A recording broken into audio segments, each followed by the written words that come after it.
अस्सलाम वालेकुम मेरे समझदार पाकिस्तानियों। मेरा नाम रेहान तारिक है और आप मेरा यूट्यूब चैनल और फेसबुक पेज देख रहे हैं। करोड़ हा दुरूद आकाए दो जहां नबी मेहरबान मोहम्मद मुस्तफ़ा सल्लल्लाहु अलैहि वसल्लम पर। इस दुआ इस उम्मीद के साथ इस व्लॉग का आगाज करते हैं कि अल्लाह रब्बुल इज्जत इस मुल्क के फैसला साजों के दिलों में समझदार पाकिस्तानियों के लिए नरमी पैदा कर दे। अभी जिस वक्त मैं आपसे मुखातिब हूं तो अहम खबर यह है कि जराए दावा कर रहे हैं कि chief of the army staff general Asim Munir के यहाँ 2 रोज पहले बड़े सियासी रहनुमा पहुंचे और ये सियासी रहनुमा जनरल आसिम मुनीर साहब की दावत पर पहुंचे। इस मुलाकात का मकसद क्या था, मुलाकात कहां हुई, इसका एजेंडा क्या था और उसके बाद मुल्क के सियासी उफक पर क्या तब्दीलियां आती हुई दिखाई दे रही हैं, आज के इस व्लॉग में डिस्कस करेंगे। अब से कुछ देर पहले मौलाना फजलुर रहमान की रिहाइशगाह पर बड़ा सियासी इकट्ठ हुआ है। इस सियासी इकट्ठ का एजेंडा क्या था और अंदरूनी कहानी इस इजलास की क्या है, वो डिटेल्स भी आपके साथ इस व्लॉग में डिस्कस करेंगे। अब से कुछ ही देर पहले एक ब्रेकिंग न्यूज ये आई है कि सदर ममलिकत ने वजीर आजम की जानिब से भेजी गई समरी पर दस्तखत कर दिए हैं। यानी कौमी असम्बली का वो इजलास जो सुबह 10 बजे होने जा रहा है वो सदर ममलिकत की रजामंदी के साथ होगा। यानी अब स्पीकर की जानिब से बुलाया गया इजलास नहीं होगा बल्कि सदर ममलिकत की जानिब से बुलाया गया इजलास होगा और किसी भी आईनी बहरान के सामने बंद बांध दिया गया है।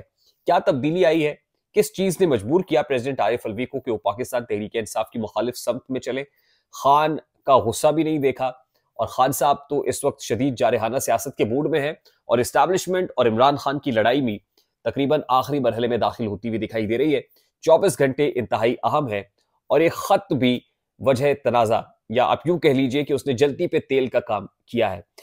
ये तमाम तर मामला आज के इस व्लॉग में डिस्कस करेंगे, लेकिन उससे पहले मैं इंतहाई अदब से आपसे रिक्वेस्ट करता हूं कि अगर आपने हमारा चैनल सब्सक्राइब नहीं किया है तो चैनल को सब्सक्राइब कर ले। वीडियो पसंद आए तो लाइक और शेयर करना इसलिए जरूरी है कि इससे हमारा मैसेज तक पहुंच सकता है और अगर बेल आइकन प्रेस करेंगे तो ऐसी बहुत सारी वीडियोस आपकी निगाह से गुजरती रहेगी। सबसे पहले तो जुमेरात का रोज यानी अब से चंद घंटे बाद जो सूरत हाल बनने वाली है वो किस लिहाज से इंपॉर्टेंट है। अब से चंद घंटे बाद कौमी असम्बली का इजलास होने वाला है। सुबह चढ़ते ही कौमी असम्बली का इजलास होगा। आज सुबह ही इस्लामाबाद हाई कोर्ट के अंदर एक अहम समाअत होने जा रही है। वो समाअत इमरान खान और बुशरा बीबी के केसेस से मुताल्लिक है जिसमें नैब और FIA को तलबी के नोटिस इशू किए गए थे। अब ये मामला पैरेलल चलेगा, कौमी असम्बली का सेशन पैरेलल चलेगा। कौमी असम्बली सेशन में मौलाना फजलुर रहमान को मनाने के लिए मुख्तलिफ सियासी जमातों के अकाबरीन पाकिस्तान मुस्लिम लीग नून से अयाज सादिक, ख्वाजा साद रफीक, एहसन इकबाल, राना तनवीर, पाकिस्तान पीपल्स पार्टी से सैयद खुर्शीद शाह, साबिक वजीर आजम यूसुफ रजा गिलानी साहब, बाप पार्टी से साले भूतानी, खालिद मक्सी, IPP से अलीम खान साहब मौलाना फजलुर रहमान की रिहाइशगाह पर पहुंचे और मौलाना यकीनन जीरक सियासतदान है, उन्होंने कुशादा दिली के साथ इनका इस्तकबाल किया, इनकी गुफ्तगू सुनी। अब जिस वक्त ये लोग प्रेस कॉन्फ्रेंस के लिए आए तो उसमें मौलाना फजलुर रहमान यानी जमीयत उलमा इस्लाम फे का कोई तर्जुमान, कोई रहनुमा मौजूद नहीं था, जो इस बात की क्लियर कट इंडिकेशन थी कि मौलाना फजलुर रहमान और ये पार्टीज जो माजी करीब में साथ रहे हैं they are not on the same page any more. अच्छा, अब ये क्या लेकर गए थे मौलाना फजलुर रहमान के घर? कल का इजलास जाहिर है स्पीकर पहले तो स्पीकर का चुनाव, पहले हल्फ उठाया जाना है, फिर स्पीकर का चुनाव और ये सारे मामला होने हैं। तो अयाज सादिक साहब को भेजा गया। लगता है कि अयाज सादिक साहब की सरबराही में ये वफ्द जो है वो पहुंचा और मौलाना फजलुर रहमान से ये कहा गया कि आप हमारा साथ दें। किस चीज में? स्पीकर की जो नॉमिनेशन हुई है, हमें वोट दीजिए स्पीकरशिप के लिए, हमें वोट दीजिए वजीर आजम के इंतखाब के अंदर, हमें वोट दीजिए सदारती इंतखाबात के अंदर। तो इस पर मौलाना फजलुर रहमान साहब को कायल करने की कोशिश की गई कि आप ऑपोजिशन में नहीं बल्कि हुकूमती बेंचेस पर बैठिए, हमारे साथ आइए, हम मामलात को तय कर लेंगे। लेकिन मौलाना फजलुर रहमान साहब ने स्ट्रेट अवे एब्सोल्युटली नॉट कह दिया है और उसकी बुनियादी वजह जो अकाबरीन के थ्रू भी पता चली है, और ये तो उन्होंने नहीं बताया कि मौलाना फजलुर रहमान की जानिब से क्या कहा, हाँ हुई या ना हुई। वो तो यही पोस्ट कर रहे हैं कि मौलाना फजलुर रहमान साहब के हाँ गुंजाइश मौजूद है और ये रूठने मनाने के सिलसिले तो जारी रहते हैं। लेकिन ये पहली मुलाकात थी, फर्स्ट राउंड था और मौलाना फजलुर रहमान ने सोचने का कुछ वक्त मांगा है। लेकिन जो वाकिफाने हाल हैं, जो हमारे सोर्सेस थे, वो बता रहे हैं कि मौलाना फजलुर रहमान ने स्ट्रेट अवे एब्सोल्युटली नॉट कहा है, सोचने की भी मोहलत नहीं मांगी गई है। और मौलाना फजलुर रहमान का जो शिकवा है वो बुनियादी शिकवा ये है कि इन जमातों ने इस्टेब्लिशमेंट के साथ गठजोड़ किया है, डील की है और इस्टेब्लिशमेंट ने इन पॉलिटिकल पार्टीज को सीटें जितवा कर दी हैं, जबकि मौलाना फजलुर रहमान को ये सीटें पर्पसली कॉन्शियसली हरवाई गई हैं और इसमें इंटरनेशनल एस्टैब्लिशमेंट का रोल भी है। अब ये तमाम तर जो अकाबरीन है वो अपना सा मुंह लेके वापस आ गए हैं। इसका मतलब ये है, ये जो अकाबरीन साइड का जो वर्जन है वो ये है कि मौलाना फजलुर रहमान का भाव अब की बात बहुत ज्यादा है। अब की बार मौलाना फजलुर रहमान सस्ते में मानने वाले नहीं है। अब मौलाना फजलुर रहमान को कैसे मनाया जाएगा और आने वाले दिन क्या ऐसी जो डिमांड है मौलाना फजलुर रहमान की जो मीट करेंगे तो मौलाना फजलुर रहमान चैन से बैठेंगे, अदरवाइज जरा ये बता रहे हैं कि असेंबली के अंदर और असेंबली से बाहर मौलाना फजलुर रहमान बड़ी स्ट्रांग, बड़ी तगड़ी ऑपोजिशन करने वाले हैं। अब जाहिर है पाकिस्तान तहरीक इंसाफ भी मौलाना फजलुर रहमान के साथ ऑपोजिशन यानी ईवान के अंदर और बाहर चलने को तैयार है as far as election rigging is concern. अच्छा, ये बड़ा अहम मामला है। जाहिर है ऐसी स्ट्रांग ऑपोजिशन जिसके पास स्ट्रीट पावर भी हो, जो ईवान के अंदर और बाहर दोनों जगह शो ऑफ स्ट्रेंथ करने की पोजीशन के अंदर हो, मुस्तहकम हो, वो हुकूमत को चलने में परेशानी तो डाल सकती है। पर खासतौर पर मौलाना फजलुर रहमान जिन्होंने ऑलरेडी, जिनकी स्ट्रगल ही पहले इन पॉलिटिकल पार्टीज के साथ रही और उन्होंने मिलकर इमरान खान को ढाया, तो अब उनको अंदाजा है कि मौलाना हमारे लिए भी मुश्किल डाल सकता है। अब सदर ममलिकत की जानिब से जो अचानक आनन फानन इजलास बुला लिया गया है, ये बड़ी अचंभे की बात है। अब सदर ममलिकत तो मान नहीं रहे थे और उसकी बुनियादी वजह जो सुन्नी इत्तेहाद काउंसिल की मखसूस नशिस्तें हैं वो थी कि ईवान पूरा नहीं है, इसलिए प्रिंसिपल स्टांस मेरा ये है कि इजलास नहीं बुलाया जाएगा। अब सदर आरिफ अलवी साहब मोम कैसे हो गए हैं? वाकिफान हाल ये बताते हैं कि आज से 2 रोज पहले chief of the army staff general Asim Munir के यहाँ एक इशाइया था और उस इशाइये की तकरीब में निगरा हुकूमत के लोगों को मदऊ किया गया था। ये एक फेयरवेल डिनर था जो chief of the army staff general Asim Munir की तरफ से दिया गया। इस फेयरवेल डिनर में जो हुकूमत है, केयर टेकर गवर्नमेंट है, उसने अपनी प्रोग्रेस रिपोर्ट भी शेयर की। केयर टेकर गवर्नमेंट में मौजूद वज़रा के लिए नेक तमन्नाओं का इजहार भी किया गया। जो फेयरवेल में होता है, खुशी गमी के मिले हुए जज्बात लेकर ये लोग वापस आ गए। अब एक फेयरवेल डिनर वो है जो सदर ममलिकत को, जो सुप्रीम कमांडर हैं पाक फौज के, उनके एजाज में भी मुनक्किद किया जाता है।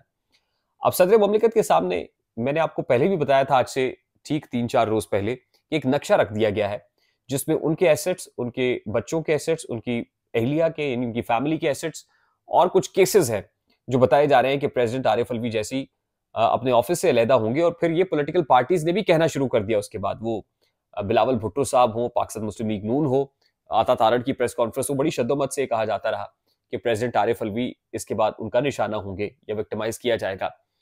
और इस्टेब्लिशमेंट की तरफ से भी कड़ी धमकी थी कि अगर ये नहीं होगा तो फिर जो प्रेसिडेंट आरिफ अलवी हैं, he will have to face the music. तो अल्टीमेटली इन तमाम और फिर फेयरवेल डिनर जो केयर टेकर गवर्नमेंट को मिल गया, ये कहा गया कि प्रेसिडेंट आरिफ अलवी को फेयरवेल डिनर भी नहीं दिया जाएगा। यानी उनकी जो सबकदोशी है ईवान सदर से, वो कहते हैं ना, बड़े बेआबरू होके तेरे कूचे से हम निकले। तो ये आबरू बचाने वाला मामला है जिसमें प्रेसिडेंट आरिफ अलवी ने अचानक चंद, यूं कह लीजिए कि घंटे पहले इंडोर्स करके उस समरी को जो प्राइम मिनिस्टर की तरफ से भेजी गई थी, असल में आबरू बचाई है और वो आबरू इसके बगैर बचती भी नजर नहीं आ रही थी। तो ये कहानी है असेंबली इजलास की। अब इसमें पाकिस्तान तहरीक इंसाफ भी जाएगी, सुन्नी इत्तेहाद काउंसिल भी जाएगी और ईवान के अंदर जाके प्रोटेस्ट भी होगा, शदीद एहतजाज भी किया जाएगा। और जराए हमारे ये बता रहे हैं कि बैरिस्टर गौहर, उमर अयूब और शेर अफजल मरवत, इन दोनों में से एक कैंडिडेट को बतौर ऑपोजिशन लीडर चुना जाना है।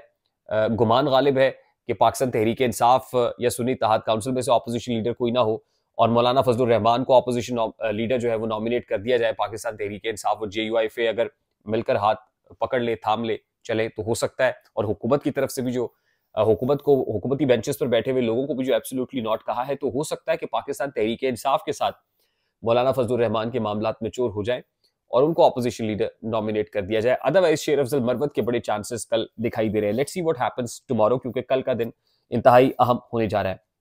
अब इमरान खान और एस्टैब्लिशमेंट के माबैन जो लड़ाई है, वो लग ही रहा है कि उसमें मजीद घमसान का रन पड़ेगा और उसकी बुनियादी वजह वो खत है जो इमरान खान साहब की जानिब से असेंबली इजलास शुरू होने से चंद घंटे पहले IMF को भेजा गया है।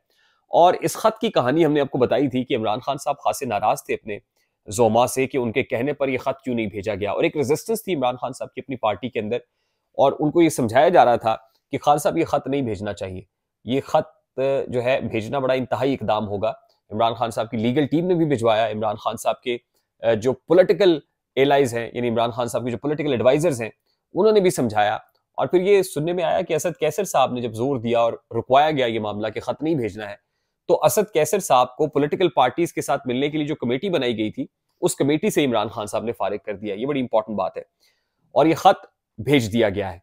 इस खत के भेजे जाने के बाद भी इस्टेब्लिशमेंट खासी गुस्से में है यानी जो गुस्सा है इस्टेब्लिशमेंट का, वो समझ लीजिए कि वो आसमान की बुलंदियों को, हदों को छू रहा है। और उसके बाद इस्टेब्लिशमेंट की हत्तुल इम्कान और हत्तुल वसा ये कोशिश होगी कि इमरान खान और बुशरा बीबी को जल्द अज जल्द बाहर ना आने दिया जाए।